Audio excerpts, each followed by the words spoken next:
ओम शांति। आज बाबा के 5 दिसंबर 2020 के साकार मधुर महावाक्य हैं। एक नज़र कल के अभ्यास के कार्य पर। कल हम सब ने बहुत सुंदर अभ्यास किया कि मैं मास्टर सर्वशक्तिवान हूँ। जो आत्माएं स्वमान को स्वीकार करती हैं, अभ्यास करती हैं, उनकी बुद्धि दिव्य रहती है। वो माया के प्रहार से बचे रहते हैं। बहुत ही सुंदर बात कल बाबा ने हम सबको याद दिलाई थी। आज्ञाकारी बच्चे बनो। आज्ञाकारी बच्चे दुआएं प्राप्त करते सदा संतुष्ट रहते हैं। आज के मधुर महावाक्यों में बाबा ने याद दिलाया कि आप बच्चों को इस ड्रामा को अच्छी रीति समझना है। ये बेहद का ड्रामा है। जो भी दृश्य आपके सामने है, ये कोई नया नहीं, कल्प पहले वाला है, 5000 वर्ष पहले वाला है। नथिंग न्यू का पाठ पक्का करना है।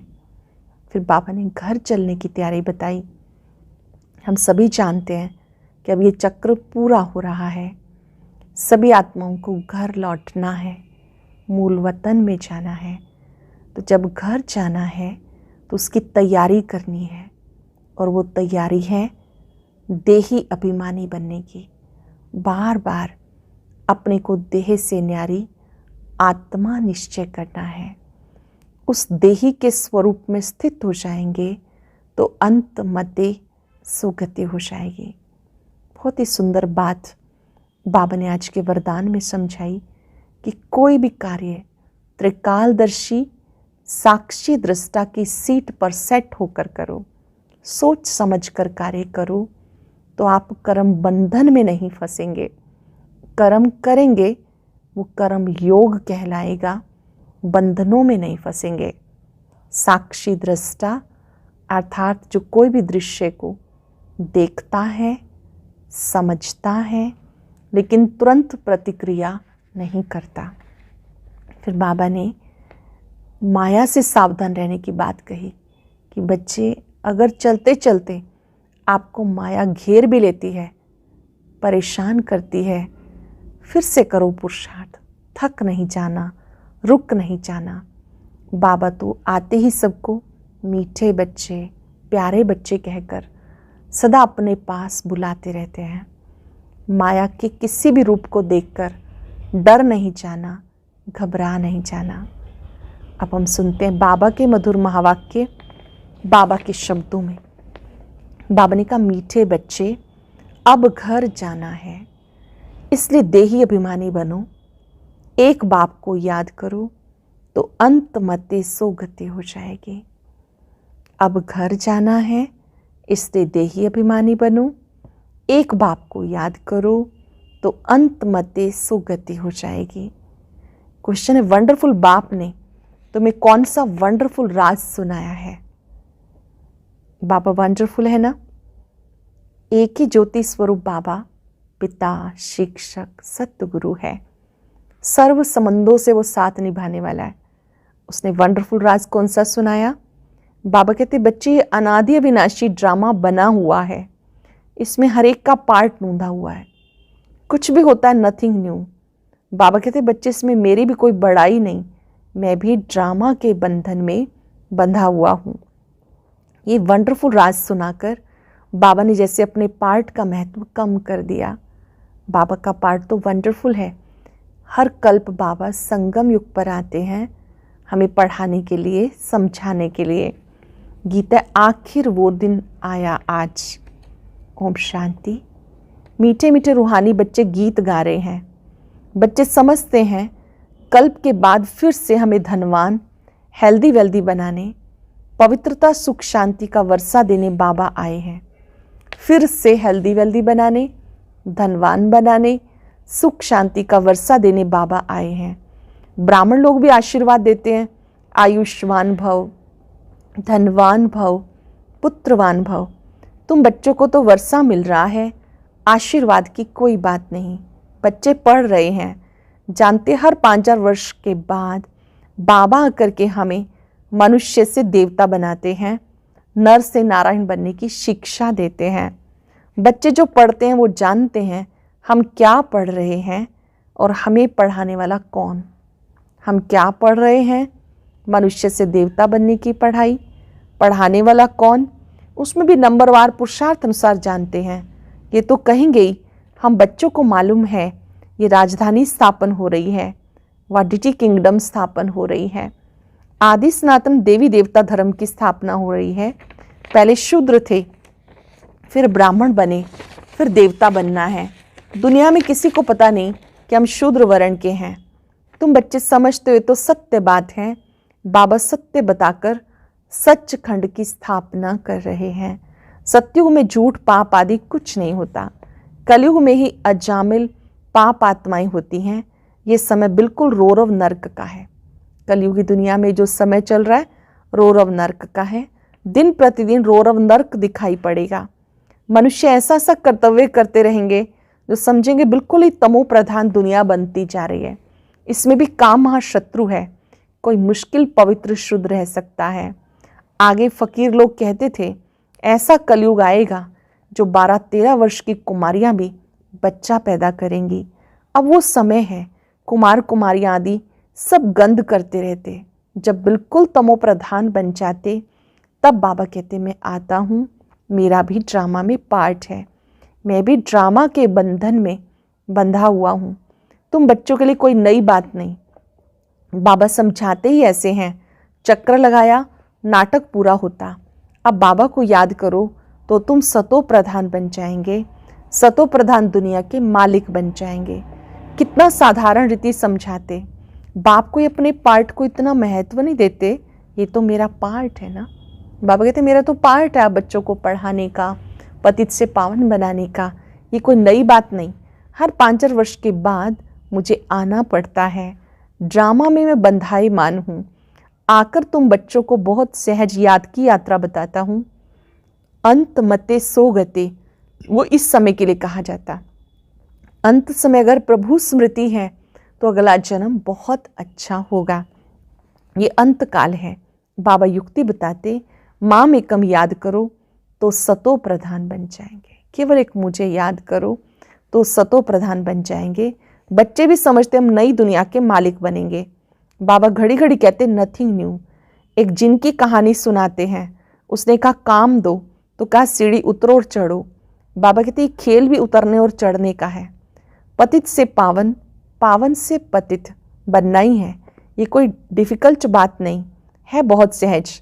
युद्ध कौन सी है न समझने के कारण शास्त्रों में लड़ाई की बात दिखा दी। वास्तव में माया रावण पर जीत पानी है, ये बहुत बड़ी लड़ाई है। माया के साथ, विकारों के साथ हमारी युद्ध है। अपने अंदर ही छिपे 5 विकारों से हमारी युद्ध है।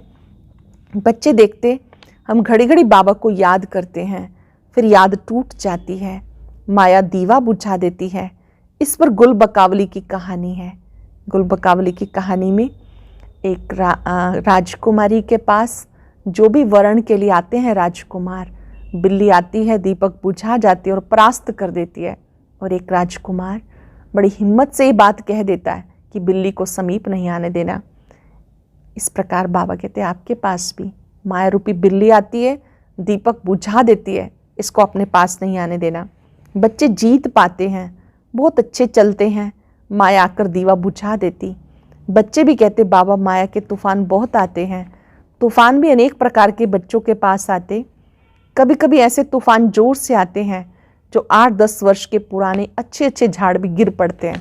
मतलब जो 8-10 वर्ष से ज्ञान में चलने वाले हैं वो भी गिर जाते हैं। बच्चे जानते हैं, वर्णन भी करते हैं। अच्छे अच्छे माला के दाने थे, आज वो है नहीं। ये भी मिसाल है। गज को ग्रह ने खाया, ये है माया के तूफान।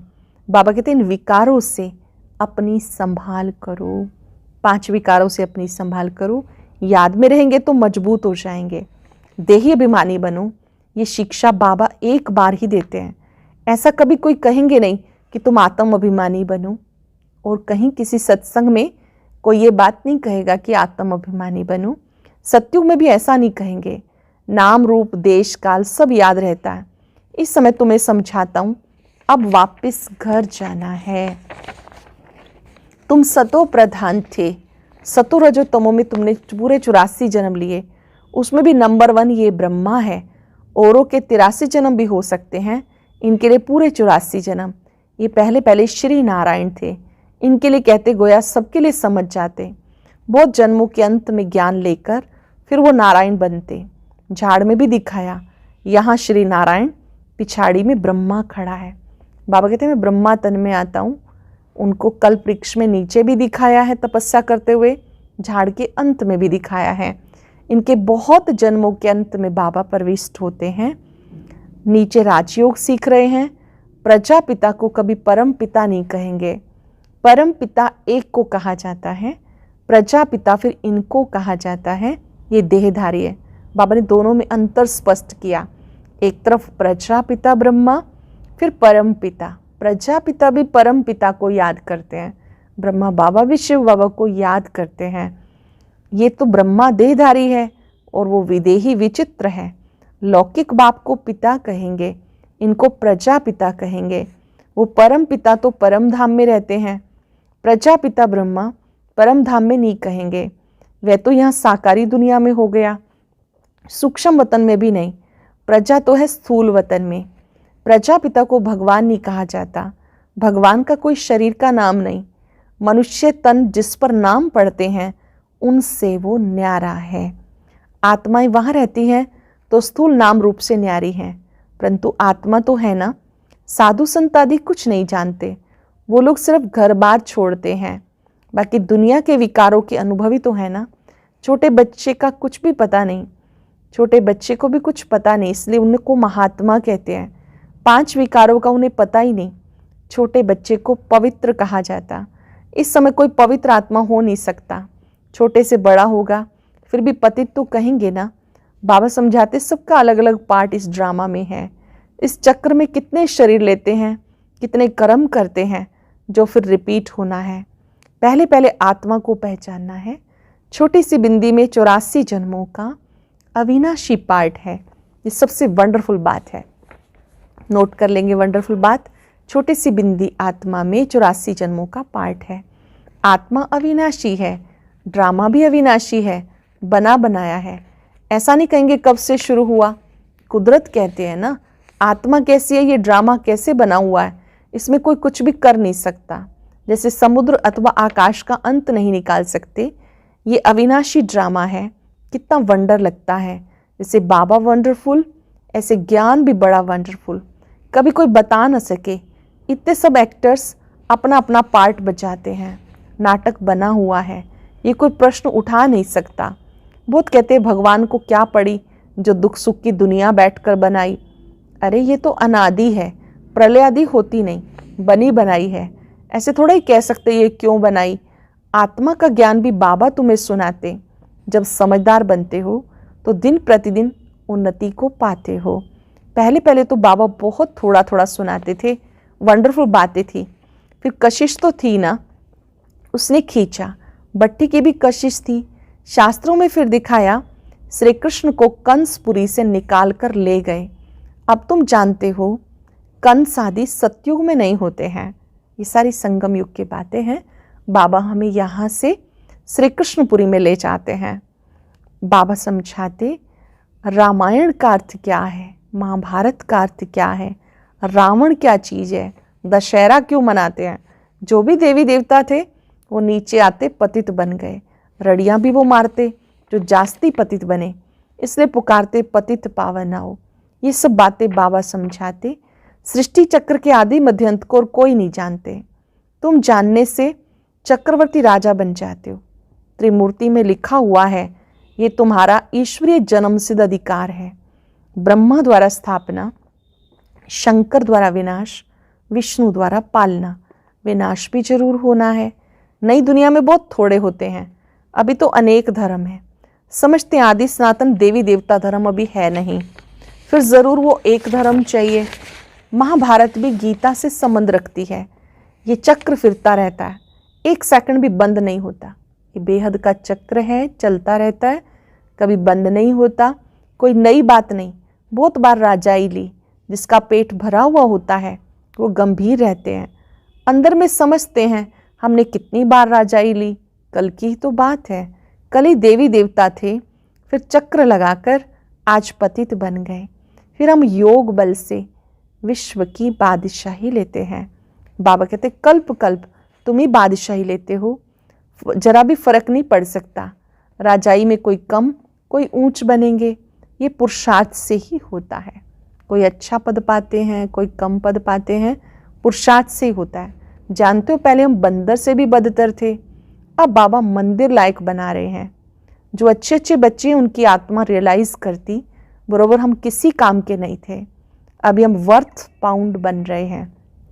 पहले कौड़ी जैसे थे, अब हीरे जैसे बन रहे हैं। कल्प कल्प बाबा हमको पैनी से पाउंड बनाते हैं। कल्प पहले भी इन बातों को जिन्होंने समझा था वो अब भी समझेंगे। तुम प्रदर्शनी आदि करते हो, नथिंग न्यू। इन द्वारा तुम अमरपुरी की स्थापना कर रहे हो। आप प्रदर्शनी करते हो, मेले करते हो, सबको संदेश देते हो, इससे नई दुनिया की स्थापना कर रहे हो। भक्ति मार्ग में देवियों के कितने मंदिर हैं, ये सब है पुजारी पने की सामग्री, पूज्य पने की सामग्री कुछ भी नहीं। बाबा कहते दिन प्रतिदिन गुये गुये पॉइंट समझाते रहते हैं। आगे की ढेर पॉइंट्स तुम्हारे पास रखी हैं, वो अब क्या करेंगे, ऐसे ही पड़ी रहती हैं। प्रेजेंट तो बाप दादा नई नई पॉइंट समझाते हैं। बाबा जो सुनाते हम नोट्स बनाते हैं, डायरी में लिखते हैं, पहले वाली भी हैं, अब भी बाबा समझाते रहते हैं। आत्मा कितनी छोटी सी बिंदी है, उसमें सारा पार्ट भरा हुआ है। ये पॉइंट्स कोई आगे वाली कॉपियों में थोड़े होंगी, फिर पुरानी पॉइंट्स को तुम क्या करेंगे, पिछाड़ी की रिजल्ट ही काम आती है। बाबा कहते कल्प पहले भी तुम्हें ये बातें सुनाई थी। नंबरवार पढ़ते हैं, कोई सब्जेक्ट में नीचे ऊपर होते हैं, व्यापार में भी ग्रहचारी बैठती है, इसमें भी हार्ट फेल नहीं होना, फिर उठ के पुरुषार्थ करो। अगर किसी बात में कोई भूल हो गई, बाबा कहते फिर से करो पुरुषार्थ। मनुष्य दिवाला निकालते हैं, फिर धंधा आदि कर बहुत धनवान बन जाते। यहाँ भी कोई विकार में गिर पड़ते, फिर भी बाबा कहेंगे अच्छी रीति पुरुषार्थ करके ऊंच पद पाओ, फिर से चढ़ना शुरू करो। बाबा कहते गिरे हो फिर चढ़ो। ऐसे बहुत है, गिरते हैं तो फिर चढ़ने की कोशिश करते हैं। बाबा मना थोड़े करेंगे, बाबा जानते ऐसे भी बहुत आएंगे। बाबा कहेंगे बच्चे पुरुषार्थ करो, फिर से करो पुरुषार्थ। बाबा हिम्मत देते हैं, किसी से कोई भूल हो गई, श्रीमत के विपरीत कार्य हो गया, बाबा कहते कोई बात नहीं, फिर से करो पुरुषार्थ। फिर भी कुछ ना कुछ मददगार तो बन जाएंगे, ड्रामा प्लान अनुसार ही कहेंगे। बाबा कहेंगे अच्छा बच्चे अब तृप्त हुए, बहुत गोते खाए, अब करो पुरुषार्थ। बहुत गोते खाए दुनिया में, विकारों में, अब फिर से करो पुरुषार्थ। बेहद का बाप तो ऐसे कहेंगे ना, बाबा के पास कितने आते मिलने, कहते बेहद बाप का कहना नहीं मानेंगे, पवित्र नहीं बनेंगे। बाबा आत्मा समझ आत्मा को कहते हैं तो तीर जरूर लगेगा सामने वाले के मस्तक में। आत्मिक दृष्टि से जब आप देखकर कोई बात कहेंगे तो तीर लगेगा। पुरुष को नहीं लगता, फिर आगे चल उनको भी चढ़ाने की कोशिश करेंगे। फिर ऐसे भी बहुत आते जिनको स्त्री ज्ञान में ले आती, कहते स्त्री हमारा गुरु है। कोई कोई भाई उनको उनकी युगल ज्ञान में चलाने के निमित्त बनती है, तो बाबा से मिलने आते तो कहते हैं ये मेरी स्त्री मेरी गुरु है। वह ब्राह्मण लोग हथियाला बांधते समय कहते हैं ये तुम्हारा गुरु ईश्वर है। यहाँ बाबा कहते तुम्हारा एक ही बाप सब कुछ है, मेरा तो एक बाबा दूसरा ना कोई। बाबा ही सब कुछ है, माता पिता भाई बंधु सखा उनको ही याद करते हैं। उस एक से ही योग लगाना है, देह भी मेरी नहीं। ऐसा अभ्यास करेंगे आज विशेष 15 मिनट कि शरीर भी मेरा नहीं, ये तो मिट्टी में मिल जाने वाला है। इस देह के अंदर मैं अविनाशी आत्मा हूँ और मेरे सारे संबंध शिव बाबा के साथ हैं। मेरा तो एक बाबा दूसरा ना कोई। अच्छा, मीठे मीठे सिक्किलदे बच्चों प्रति माता पिता बाप दादा का याद प्यार, गुड मॉर्निंग। रूहानी बाप की रूहानी बच्चों को नमस्ते, रूहानी बच्चों की रूहानी बाप दादा को नमस्ते, गुड मॉर्निंग। शुक्रिया बाबा, शुक्रिया। क्या सार होगा? पहली पॉइंट, कोई भी ग्रहचारी आती है तो दिल शिकस्त होकर नहीं बैठ जाना। फिर से पुरुषार्थ कर बाबा की याद में ऊंच पद पाना है। स्वयं की स्थिति याद से मजबूत बनानी है, जो कोई भी माया का तूफान वार न कर सके। अपनी स्थिति को इतना अच्छा बनाना है जो माया के तूफान वार ना कर सके, विकारों से अपनी संभाल करनी है। बहुत सुंदर वरदान। त्रिकालदर्शी साक्षी दृष्टा बन, हर कर्म करते हुए बंधन मुक्त स्थिति के अनुभव द्वारा दृष्टांत रूप भव। यदि त्रिकालदर्शी स्टेज पर स्थित हो, कर्म के आदि मध्य अंत को जानकर कर्म करते हो, तो कोई भी कर्म विकर्म नहीं हो सकता, सदा सुकर्म होगा। ऐसे साक्षी दृष्टा बन कर्म करने से कोई भी कर्म के बंधन में कर्म बंधनी आत्मा नहीं बनेंगे। जो साक्षी दृष्टा की सीट पर सेट है वो कभी कर्म बंधनी आत्मा नहीं बनेंगे। कर्म का फल श्रेष्ठ होने के कारण कर्म संबंध में आएंगे, बंधन में नहीं। कर्म करते न्यारे प्यारे रहेंगे तो अनेक आत्माओं के सामने दृष्टांत रूप बन जाएंगे, एग्जाम्पल बन जाएंगे। कर्म करते न्यारी स्थिति में रहेंगे तो अनेकों के सामने एग्जाम्पल बन जाएंगे। स्लोगन है, जो मन से सदा संतुष्ट है वो ही डबल लाइट है। आज हम सब अभ्यास करेंगे, मेरा तो एक बाबा, दूसरा न कोई। और आज एक जरूरी अनाउंसमेंट भी है। आज 5 दिसंबर बाबा मिलन की डेट है। सभी भाई बहनें सायं 6 बजे मधुबन से बाबा मिलन का लाइव कार्यक्रम जरूर देखें। ज्ञान योग चैनल पर यह लाइव कार्यक्रम सायं 5 बजे शुरू हो जाएगा। पहले गीतों व कमेंट्री के द्वारा योग चलेगा, फिर बाबा मिलन होगा। और आइए अभी सुनते हैं आज की अव्यक्त मुरली।